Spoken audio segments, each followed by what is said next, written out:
Good morning to everybody. कैसे हैं आप? अच्छे हैं?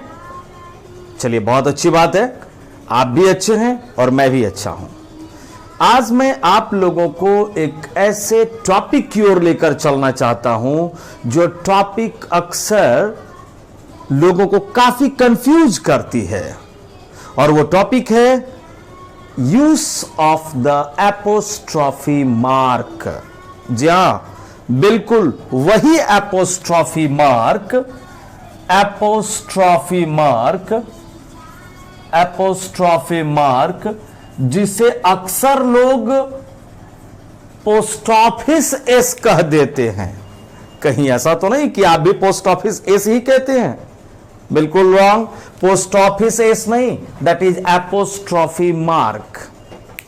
तो चलता हूं आज आपको लेकर के एपोस्ट्रॉफी मार्क पर हम लोग आज डिस्कस करने चलते हैं, क्योंकि आज देखें आपके सामने बोर्ड पर यहां set A, set B and set C, 3 sets हैं, और इन 3 सेट्स को तभी आप सॉल्व कर पाएंगे जब आप उस एपोस्ट्रॉफी मार्क से, उसके यूसेज से जब अच्छी तरह रूबरू होंगे, परिचित होंगे कि कहां हम एपोस्ट्रॉफी मार्क का प्रयोग करते हैं और किन परिस्थितियों में एपोस्ट्रॉफी मार्क का प्रयोग करना सही होता है और कब गलत होता है। तो एपोस्ट्रॉफी मार्क का प्रयोग करने में हम किन किन सावधानियों को बरतते हैं, उस पर जानने के पहले मैं आपको यह लिए चलता हूं कि एपोस्ट्रॉफी मार्क का प्रयोग हम किन पर्पसेस के लिए करते हैं। यहां पर मैंने लिखा है एपोस्ट्रॉफी मार्क। इस एपोस्ट्रॉफी मार्क के 2 यूसेज हैं। यूसेज, इस एपोस्ट्रॉफी मार्क के 2 यूसेज हैं। Number 1 for showing possession, and number 2 for showing contraction. Contraction show करने के लिए और पोजेशन शो करने के लिए हम एपोस्ट्रॉफी मार्क का प्रयोग करते हैं। अब प्रश्न यह उठता है कि पोजीशन क्या है और कॉन्ट्रैक्शन क्या है। जैसा कि मैं हर वीडियो में मैं आपको कहता हूं, किसी भी वर्ड को अगर आप नहीं जान पा रहे हैं तो तुरंत फटाफट बिना देर किए डिक्शनरी को पलटिए और स्टैंडर्ड डिक्शनरी को आप देखें और उसमें देखें कि वो वर्ड क्या है, उसका पार्ट ऑफ स्पीच क्या है। पोजीशन को जब आप देखेंगे इस वर्ड को, तो दिस इज नाउन, और इस वर्ड को डिराइव किया गया है पजेज वर्ब से। पजेज, that is a verb. Contraction is also a noun and it has been derived from the word contract, that is a verb. Contract जो verb है। तो पजेज का मतलब to have, रखना, पजेज करना। Just as I possess 2 pens in my pocket. I possess 2 pens in my pocket means I have 2 pens in my pocket. तो मैं उम्मीद करता हूं कि आपने पजेज को समझ लिया। Possess means to have. There is 10 acres of land in my possession. Suppose this is a sentence. There is 10 acres of land in my possession. देखा आपने, पजेज वर्ब का possession नाउन हो गया, means I possess 10 acres of farming land. पजेज verb, I पजेज means मैं रखता हूं 10 acres of farming land, कृषि योग्य 10 एकड़ जमीन मैं रखता हूं। Means there is 10 acres of land in my possession. 10 एकड़ भूमि मेरे पोजीशन में है। पजेज मीन्स रखना और पोजीशन आपके वो स्वामित्व का क्षेत्र हो गया। सो पजेज वर्ब से बना हमारा noun possession. Contract verb means contract. Contract means to get shrunk, सिकुड़ जाना होता है। Contract as a verb and contract as a noun means the term and condition that is related to get any work finished. वो term and condition जिसके तहत आपको यह contract दिया जाता है कि आपको इस समयावधि के अंतर्गत आपको इस कार्य को फिनिश कर लेना है, तो वो टर्म एंड कंडीशन के अंतर्गत जो आप निश्चित समयावधि में आप किसी वर्क को फिनिश करते हैं, अर्थात आप उसे क्या कर लेते हैं, कॉन्ट्रैक्ट ले लेते हैं। और इसी कॉन्ट्रैक्ट नाउन से कॉन्ट्रैक्टर हो जाता है, जिसको ठेकेदार आप समझते हैं। तो कॉन्ट्रैक्ट वर्ड हमारा नाउन होता है ठेका, और कॉन्ट्रैक्ट वर्ब मींस सिकुड़ जाना। तो यहां वर्ब कॉन्ट्रैक्ट से बना नाउन हमारा कॉन्ट्रैक्शन। कॉन्ट्रैक्ट मींस सिकुड़ जाना, और कॉन्ट्रैक्शन मींस वो सिकुड़न। अब यहां यह चलिए, आपने देखा होगा यह ऐसे वर्ड्स को भी, I do not know English, इस सेंटेंस में आपने देखा होगा ये डू और नॉट को जब इधर लेफ्ट से भी हम प्रेशर दे रहे हो अपने हाथ से, और राइट से भी टी की तरफ से भी हम प्रेशर दे रहे हो, तो क्या होगा, दोनों सटते सटते चिपक जाएगा और ये हो जाएगा।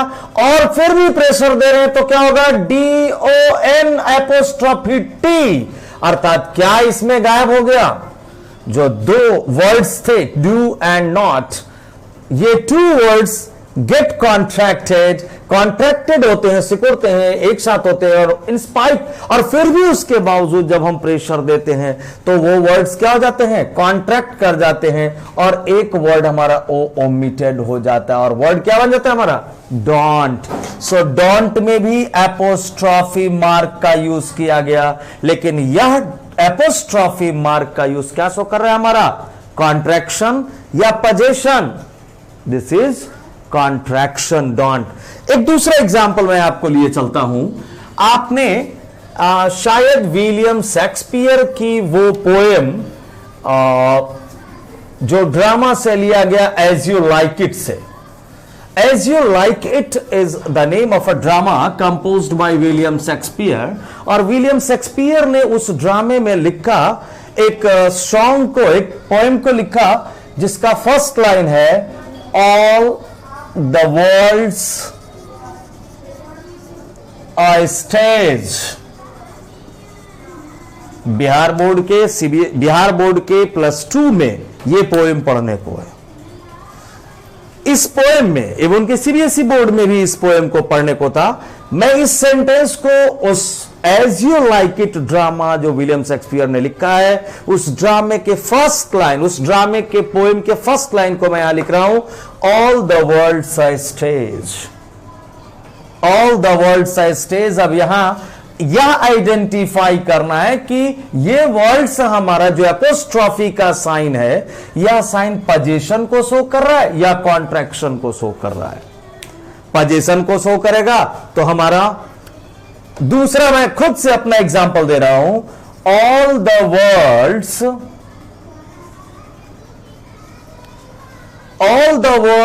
Prosperity, all the world's peace, not prosperity, I'm going to write here peace, depends on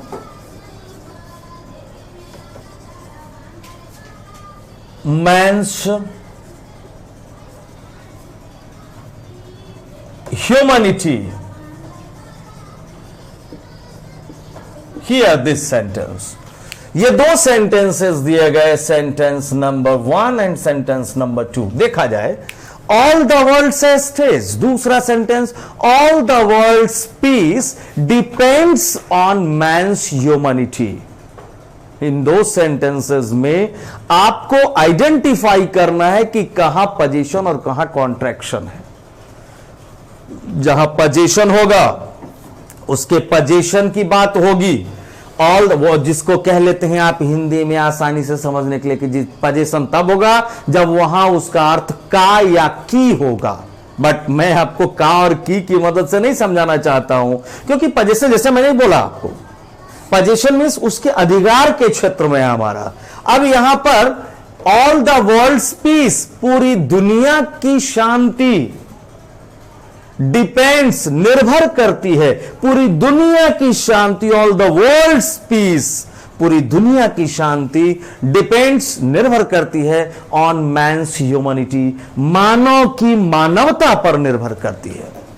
और फर्स्ट सेंटेंस का मीनिंग हमारा है ऑल द वर्ल्ड से स्टेज, पूरी दुनिया का एक रंगमंच, पूरी दुनिया का एक रंगमंच, बिल्कुल नहीं।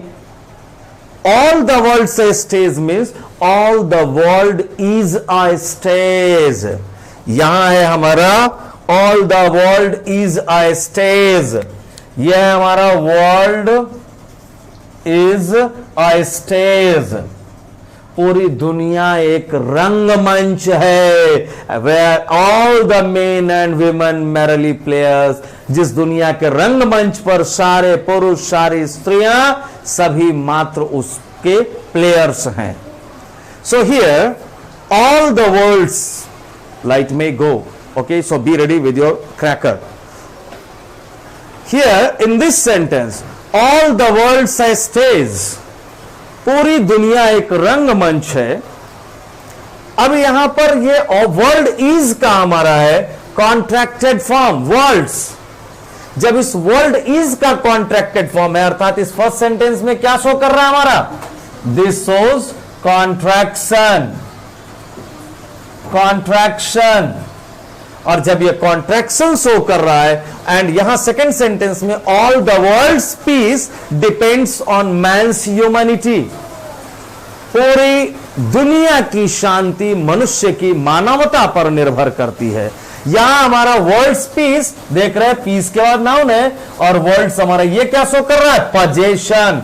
गौर करें आप, ये शो कर रहा है हमारा दिस शोज पोजेशन, पूरी दुनिया की शांति की बात हो रही है। और यहां पूरी दुनिया एक रंगमंच है। वर्ल्ड इज का कॉन्ट्रैक्टेड फॉर्म है और यहां वर्ल्ड इज का नहीं है, वर्ल्ड्स पीस, पूरी दुनिया की शांति।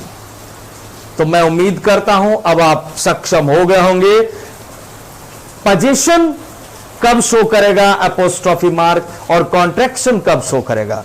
तो चलिए अब हम लोग चलते हैं जरा एक्सरसाइज करने की ओर, क्योंकि फिर मैं कहता हूं practice makes one perfect. Set ए की तरफ यहां इंस्ट्रक्शन टॉप पर लिखा गया है, find out whether the apostrophe mark, आप ये फाइंड आउट करें, सेलेक्ट करें, आइडेंटिफाई करें वेदर द एपोस्ट्रोफी मार्क, कि एपोस्ट्रोफी मार्क शो करता है पोजीशन को और कॉन्ट्रैक्शन या फिर कॉन्ट्रैक्शन को शो करता है in the following sentences.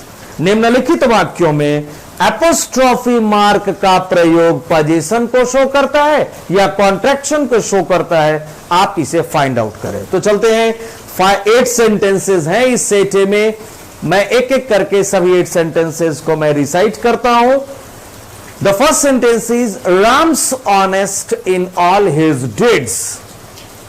The second is Ram's honesty impresses all. Third, Ram's honest in his childhood. Fourth, Ram's honestly written answer scores high marks. Number 5, Ram's honesty in his heart. Number 6, Ram's put in a jail yesterday. Number 7, Ram's put him in a jail.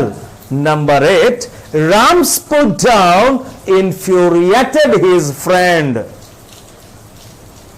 ये सभी जगह राम्स आ रहा है, आप देख रहे हैं, Ram's Ram's Ram's Ram's Ram's Ram's Ram's and Ram's here. अब आपको ये पहचानना है कि किस जगह उस एपोस्ट्रोफी मार्क का प्रयोग पोजीशन के लिए हुआ और किस जगह वो कॉन्ट्रैक्शन के लिए हुआ। चलते हैं नंबर 1 से, Ram's honest in all his डिड्स। ख्याल रखें, जब यह पोजीशन था, इस वर्ल्ड नाउन के बाद फिर पीस नाउन आया हमारा, लेकिन इस वर्ल्ड नाउन के बाद फिर हमारा स्टेज तो नाउन आ रहा है, बट बीच में क्या हमारा, दिस इज डिटरमाइनर। गौर करेंगे, जब पोजीशन आ रहा है तो क्या उस दो नाउन के बीच कोई डिटरमाइनर आ रहा है? बिल्कुल नहीं। लेकिन जब कॉन्ट्रैक्शन हो रहा है तो वहां डिटरमाइनर का प्रयोग हो रहा है। इन्हीं बारीक चीजों पर आपको गौर करना है, और अगर आपने गौर कर लिया तो बहुत आसानी से आप इसको आइडेंटिफाई कर लेंगे।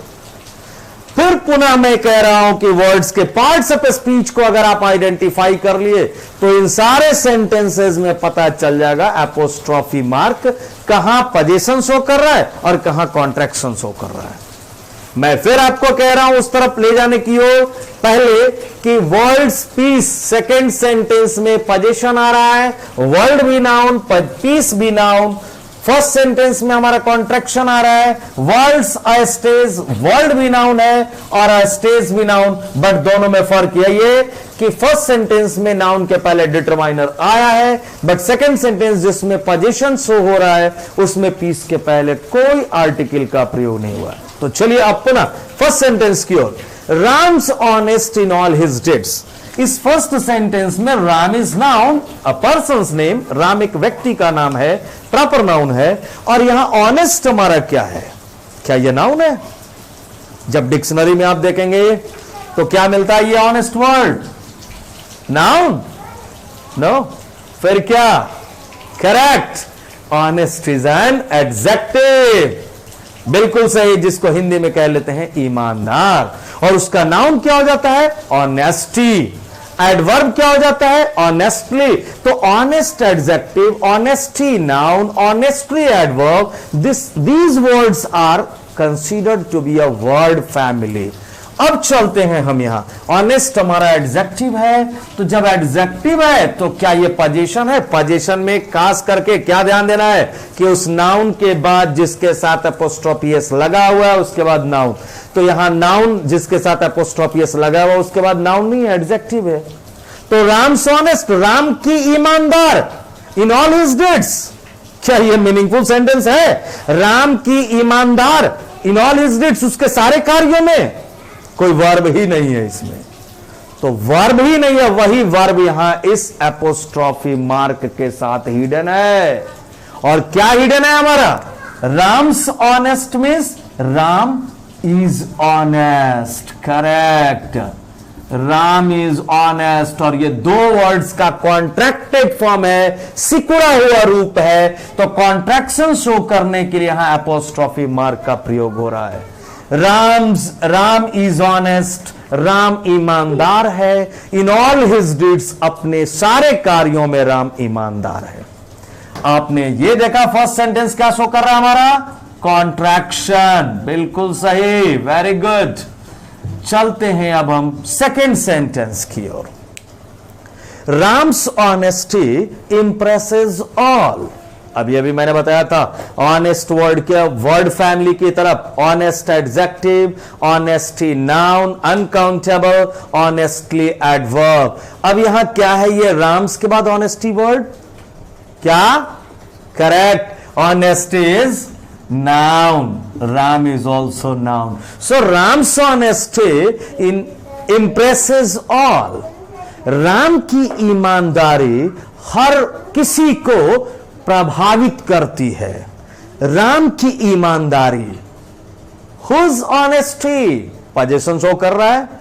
वो ईमानदारी किसके पोजीशन में, किसके अधिकार क्षेत्र में? राम के। तो यहां क्या शो कर रहा है? Contraction. Ram is honesty? No, Ram's honesty means Ram की ईमानदारी। और ये क्या शो कर रहा है हमारा? कॉन्ट्रैक्शन या position? Very good, position. This shows possession. Number 3, Ram's honest in his childhood. फिर यहां ऑनेस्ट देख लीजिए क्या है? फर्स्ट सेंटेंस में वही तो है यहां, अर्थात क्या है ये? एडजेक्टिव। तो क्या ये हमारा पोजीशन शो कर रहा है? नहीं। फिर क्या शो कर रहा है? कॉन्ट्रैक्शन। तो क्या Ram is honest in his childhood? In his childhood एक डिफिनिट टाइम बता रहे हैं। इन his childhood is the adverb phrase of time that shows the past time, the situation of the past time. Ram अभी अपने बचपन में, राम अभी बच्चा है और अपने बचपन में ईमानदार है? नहीं, Ram was honest in his childhood. In his childhood ये डिफिनिट टाइम शो कर रहा है, जो पास्ट को रिप्रेजेंट कर रहा है, डिफिनिट टाइम। और पास्ट रिप्रेजेंट होने की वजह से ये राम्स क्या शो कर रहा है? राम वाज को शो कर रहा है। ये Ram was honest in his childhood, अर्थात फिर ये क्या हुआ? कॉन्ट्रैक्शन या पोजीशन? राम वाज का कॉन्ट्रैक्टेड फॉर्म है, इसलिए हमारा कॉन्ट्रैक्शन हुआ। नंबर 3 कॉन्ट्रैक्शन का एग्जाम्पल है। Number 4, Ram's honestly written answer. अब एक नया वर्ड आ गया, ऑनेस्टली। नाउन आया था तो बहुत आसानी से पहचान गए थे कि पोजीशन है। एडजेक्टिव आया था, यहां भी थर्ड में एडजेक्टिव ऑनेस्ट आया तो पहचान गए कि कॉन्ट्रैक्शन है।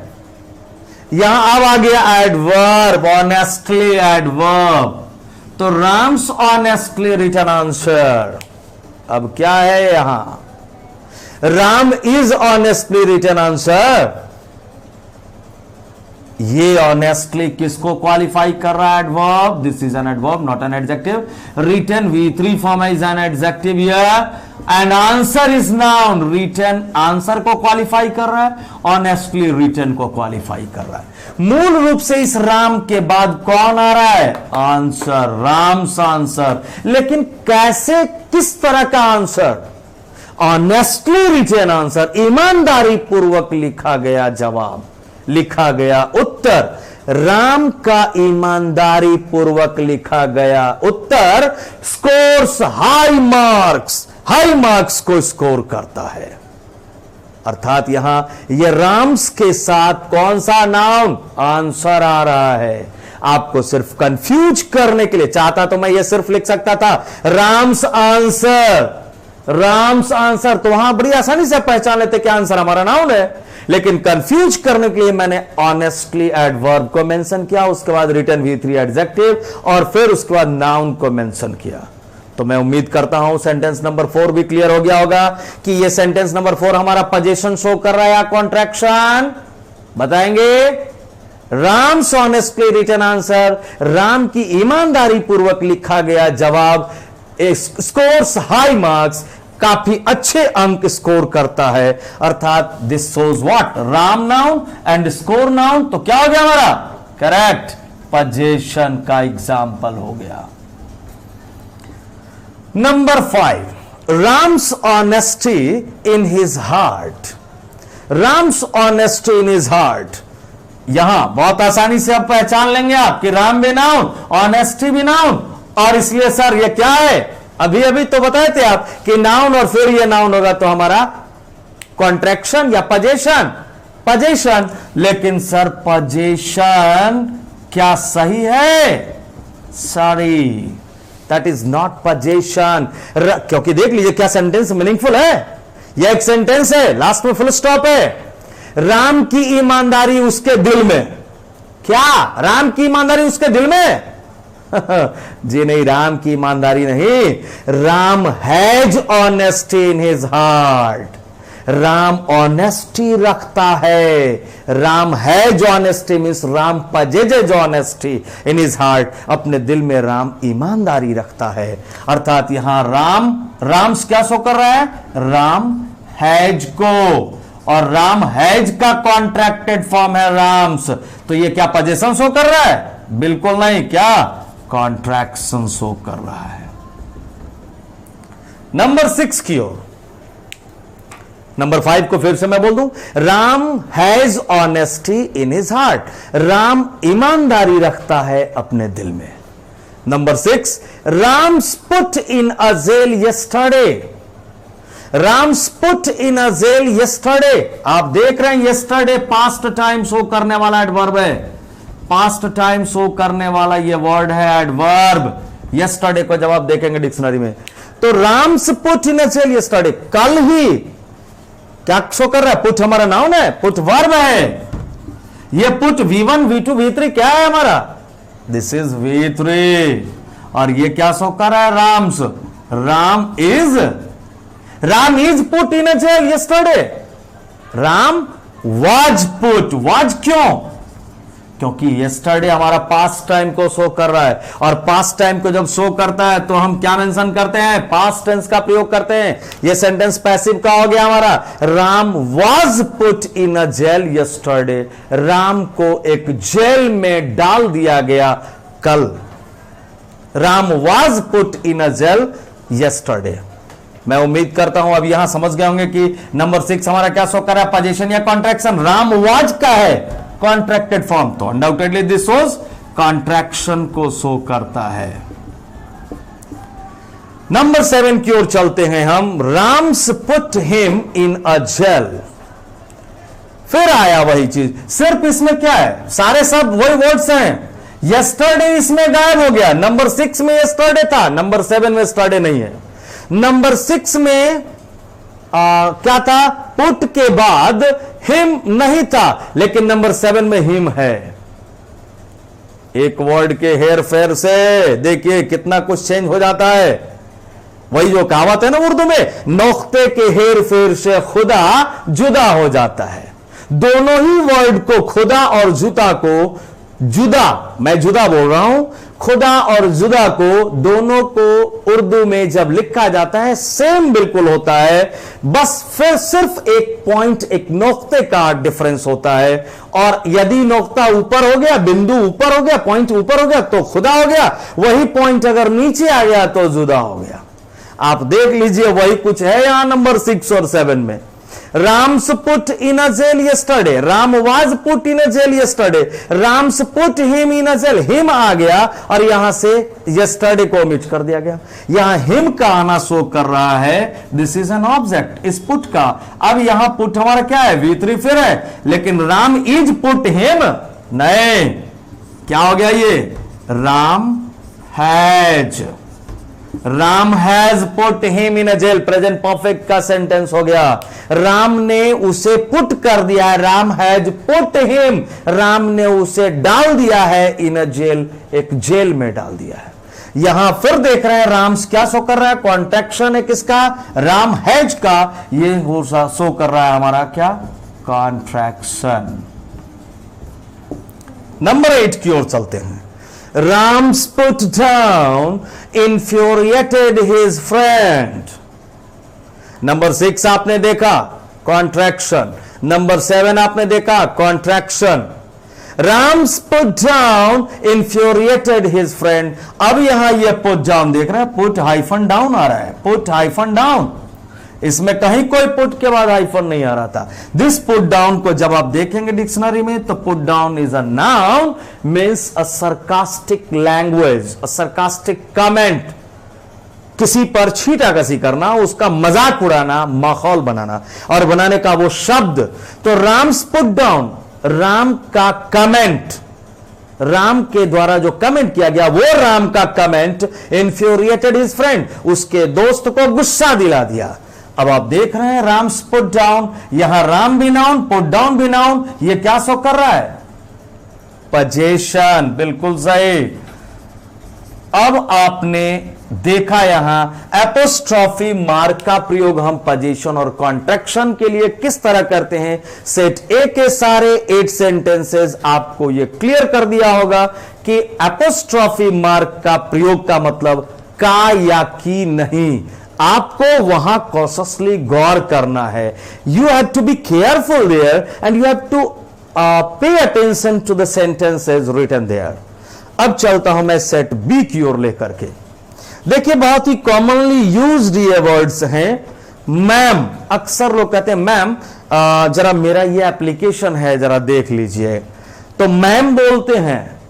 मैम, अक्सर बच्चे एकदम उनकी जबान पे होता है मैम मैम बोलते हैं। क्या मैम ये मैम सही या ये राइट कॉलम वाले ये मैम सही, कौन सा मैम सही? Yes, undoubtedly this ma'am is wrong and this one is right. और फिर यहां कॉन्ट्रैक्ट, एक वर्ड में भी कॉन्ट्रैक्शन का प्रयोग होता है, ऐसा नहीं कि 2 वर्ड्स के अंतर्गत ही होता है। इसीलिए तो मैंने यहां भी आपको दिखाया है कि एक सिंगल वर्ड में भी कॉन्ट्रैक्शन होता है। मैम हमारा किसका कॉन्ट्रैक्टेड फॉर्म है, मैडम का, MADAM, और देख रहे हैं कि एपोस्ट्रॉफी का साइन किसकी जगह पर आ रहा है, इस डी की जगह पर आ रहा है। इसी डी को जब ओमिट कर दिया जाता है तो यहां एपोस्ट्रॉफी मार्क हो गया, एम के बाद ए, एम के बाद ए, डी की जगह एपोस्ट्रॉफी मार्क और फिर AM हो गया, दैट इज मैम। 99% लोग इसको लिखने में गलती करते हैं, लेकिन बोलने में खूब बोलते हैं मैम मैम मैम, कैसे लिखा जाएगा इस पर वो ध्यान नहीं देते। चलते हैं नंबर 2 सेकेंड वर्ड, एक ही वर्ड, एक वर्ड के अंदर देखिए एपोस्ट्रोफी मार्क का कैसे इस्तेमाल किया गया।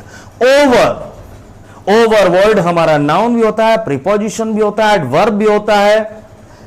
ये हमारा ओवर चाहे जिस फॉर्म में भी हो प्रीपोजिशन के रूप में जनरली आ जाता है। और ये ओवर को देखिए कि ये कॉन्ट्रैक्टेड फॉर्म में यहां कैसे लिखा जा रहा है, किसकी जगह पे एपोस्ट्रोफी का प्रयोग किया जा रहा है, वी की जगह पे। बिल्कुल सही। तो ये कौन सही, लेफ्ट या right, both are right. Contracted form में लिखेंगे तो यूं लिखेंगे, सिंपल फॉर्म में लिखेंगे तो वी आर फुल स्पेलिंग को लिखेंगे। तीसरा वर्ड जो दो वर्ड्स का कॉम्बिनेशन है और उसमें एपोस्ट्रोफी मार्क का प्रयोग किया गया है, खूब सुनते हैं। 5 सितंबर टीचर्स डे, शिक्षक दिवस इंडिया में लोग सेलिब्रेट करते हैं, टीचर्स डे। और कौन सा teachers day, this one. Teachers देख रहे हैं, दोनों में फर्क समझ में आ रहा है, सेम लिखा हुआ है, दोनों में कुछ है डिफरेंस, है ना। क्या डिफरेंस है, टीचर्स में देख रहे हैं इस लेफ्ट कॉलम में आर के बाद apostrophe mark and then S, लेकिन यहां टीचर्स डे में देख रहे हैं आर एस के बाद एपोस्ट्रोफी मार्क, उस एस के बाद कोई फिर एस नहीं आया, एपोस्ट्रोफी मार्क के बाद फिर कोई एस नहीं आया। तो कौन सही, क्या दोनों सही है, teachers day? No, this one is wrong, this one is right. शिक्षक दिवस या शिक्षकों का दिवस मैं अभी नहीं कहूंगा, आगे चलते जाइए, आप खुद ब खुद कंक्लूड करके बताएंगे कि ये टीचर्स डे सिंगुलर नाउन के साथ वाला एपोस्ट्रोफी के बाद एस या प्लूरल नाउन एस के बाद एपोस्ट्रोफी मार्क, कौन सही। मैं कहा ना, मैं अभी नहीं बताऊंगा, आप खुद बताएंगे। आगे मैं चलता हूं। मदर्स डे अभी अभी गुजरा है, मदर्स डे इसमें 2021 में गुजरा। मातृ दिवस कहते हैं आप, ये मदर्स डे में एपोस्ट्रोफी के बाद एस या एस के बाद एपोस्ट्रोफी मार्क, तो अगेन टीचर्स की तरह ये रॉन्ग और मदर्स डे ये राइट। सिंगुलर के साथ जब हम पोजीशन शो करते हैं तो एपोस्ट्रोफी के बाद एस डालते हैं, लेकिन प्लूरल के साथ जब हम, चूंकि एक मां का दिवस नहीं है वो, माताओं का दिवस, शिक्षकों का दिवस, अगर ऐसा नहीं तो फिर आप कुछ लोग यादें तर्क मुझे देते हुए, मेरे स्टूडेंट्स ने कहा कि सर इंडिया में teachers day doctor Sarvepalli Radhakrishnan के जन्म दिवस के रूप में मनाया जाता है और वो एक व्यक्ति थे, इसलिए टीचर्स तो सिंगुलर होना चाहिए। फिर मातृ दिवस किन के दिवस में मनाया जाता है, वो भी कोई एक। तो फिर बताइए ना, चाइल्ड्स डे या चिल्ड्रंस डे, बोलिए which one is right, child's day is right और children's day is right. Children's day is right, child's day नहीं। क्यों, जब यहां टीचर्स एक डॉक्टर सर्वपल्ली राधाकृष्णन के जन्म दिवस को हम मनाते हैं, तो फिर चाइल्ड्स डे किनके, पंडित जवाहरलाल नेहरू के जन्म दिवस को मनाते हैं, उन्हीं के जन्म दिवस को ना बाल दिवस के रूप में मनाते हैं। बिल्कुल सही। तो चाइल्ड्स डे क्या एक बच्चे का दिवस है, क्या चाइल्ड्स डे सुना है आपने बोलते हुए, बहुत कॉमनली आपने सुना होगा इस वर्ड को, चिल्ड्रंस डे, बाल दिवस। तो अब समझ में आ गया होगा कि ये प्लूरल का एपोस्ट्रोफी मार्क, ये टीचर्स डे या टीचर्स डे। यहां भी 99% लोग टीचर्स डे लिखने में गड़बड़ी करते हैं। एक पब्लिकेशन है, मैं आपको और प्रूफ के लिए मैं बता देता हूं। एक पब्लिकेशन है जैसे भारती भवन, बिहार की एक पब्लिकेशन की बात मैं बता रहा हूं, भारती भवन स्टूडेंट, दूसरा पब्लिकेशन का नाम है स्टूडेंट्स फ्रेंड। आप वहां गौर करेंगे स्टूडेंट्स फ्रेंड कैसे लिखता है, स्टूडेंट्स STUDENT, एस के बाद एपोस्ट्रोफी मार्क लिखता है वो, और FRIENT। क्या बात है, वेरी गुड। उस पब्लिशर की देखिए क्या ग्रामेटिकल एक्यूरेसी है। स्टूडेंट्स फ्रेंड, वो एक छात्र का मित्र नहीं है, छात्रों का मित्र है, स्टूडेंट्स फ्रेंड। तो सेट बी भी हमारा क्लियर हुआ। सेट सी आपका रेडी है। यहां मैं कैमरा मैन को ये कहूंगा कि आप देख लें क्या ये पूरी तरह कवर हो रहा है आपका सेट सी। Very good. चलिए, मेरा भी फिगर आ रहा है स्पष्ट रूप से, तो चलता हूं मैं अब सेट सी की ओर लेकर के। सेट सी में 5 सेंटेंसेस दिए गए। जब आज एपोस्ट्रोफी मार्क का प्रयोग आपने देखा, तो इस एपोस्ट्रोफी मार्क के प्रयोग में अब उस पर आधारित आपके सेट्स हैं। ये फिर वही आपके कुछ सेंटेंसेस, 5 सेंटेंसेस हैं, प्रत्येक सेंटेंस को 3 पार्ट्स में डिवाइड किया गया और लास्ट पार्ट है पार्ट डी, नो एरर का।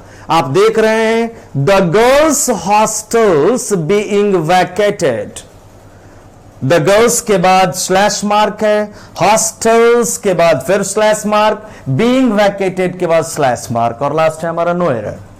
Girls hostel, the girls hostels being vacated, कौन सा पार्ट यहां रॉन्ग होगा? एक लड़की का हॉस्टल, देख रहे हैं दो जगह एपोस्ट्रोफी एस का प्रयोग किया मैंने। अगर आपने पोजीशन और कॉन्ट्रैक्शन दोनों को आइडेंटिफाई कर लिया, यहां गर्ल नाउन है, हॉस्टल भी नाउन है, इसका मतलब क्या शो कर रही है? कॉन्ट्रैक्शन शो कर रहा है, पोजीशन, पोजीशन शो कर रहा है लड़कियों का छात्रावास। और ये क्या शो कर रहा है? इसके बाद बीइंग हमारा देख रहे हैं, that is an auxiliary verb, और उसके साथ ही हमारा ये आ रहा है hostels being vacated, means hostel is being, ये हॉस्टल्स का मतलब क्या हो गया?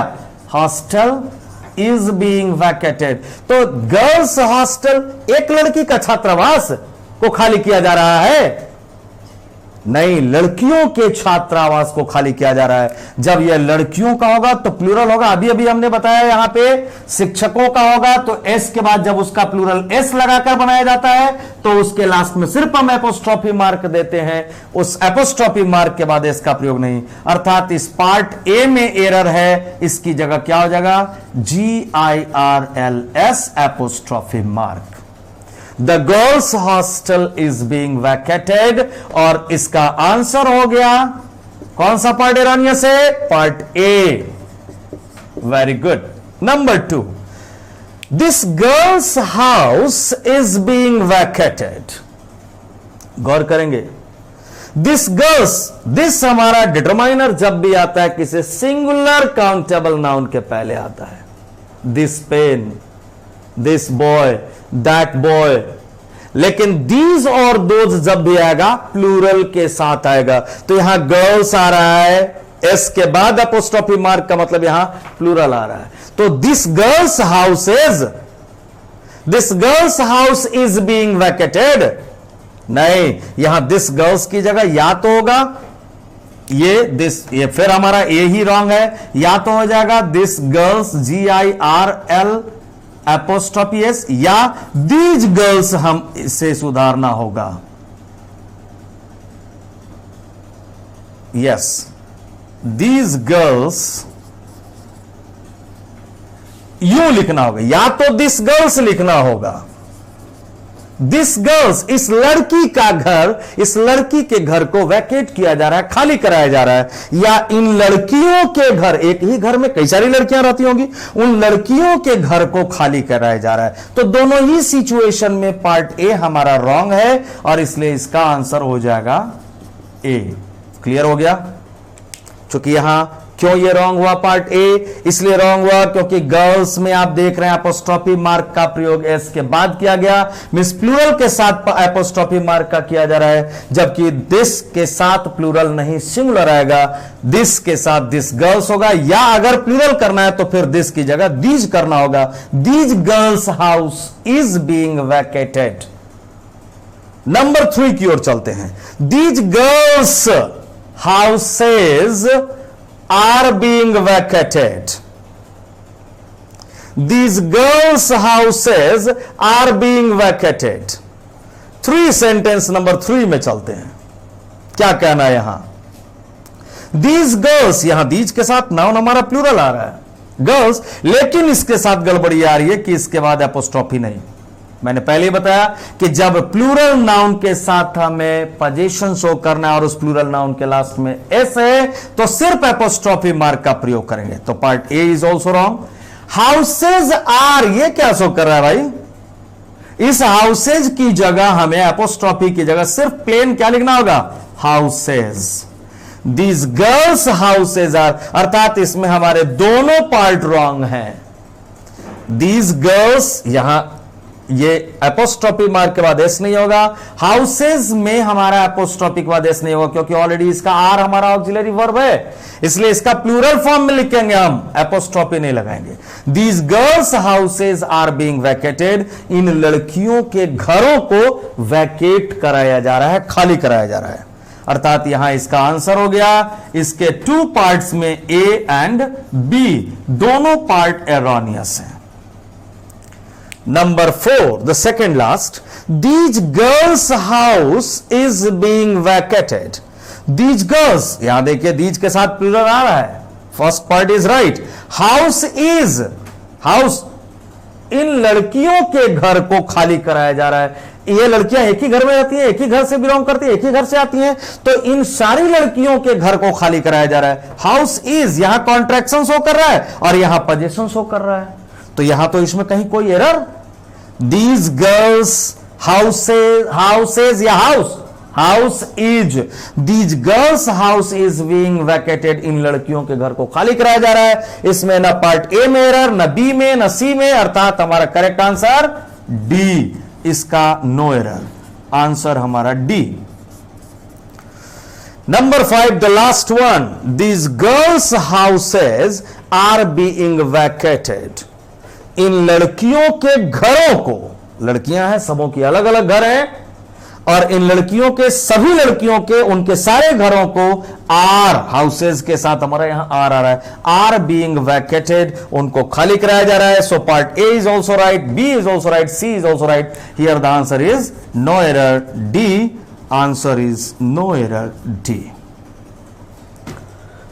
मैं उम्मीद करता हूं इस एपोस्ट्रॉफी मार्क का प्रयोग को अच्छी तरह समझने के लिए यह वीडियो आपको काफी मदद कर रही होगी. और फिर यह वीडियो कैसी लगी आपको, क्या एपोस्ट्रॉफी मार्क का प्रयोग करने में आपको कुछ मदद मिली? अगर नहीं मिली, यदि आपके मन में कोई ऐसे सेंटेंसेस हो जिसमें नहीं पता चल पा रहा हो, यहां एपोस्ट्रॉफी मार्क हमारा पोजीशन शो कर रहा है या कॉन्ट्रैक्शन शो कर रहा है, तो आप कमेंट बॉक्स में जरूर भेजें, कमेंट के रूप में आप जरूर लिखें और विस्तार से लिखें क्या आपको यह वीडियो पसंद आई या नहीं आई. सिर्फ एक लाइक का सिंबल दबा मत दें आप, यह मेरा आपसे व्यक्तिगत आग्रह है, रिक्वेस्ट है. Thank you, that's all.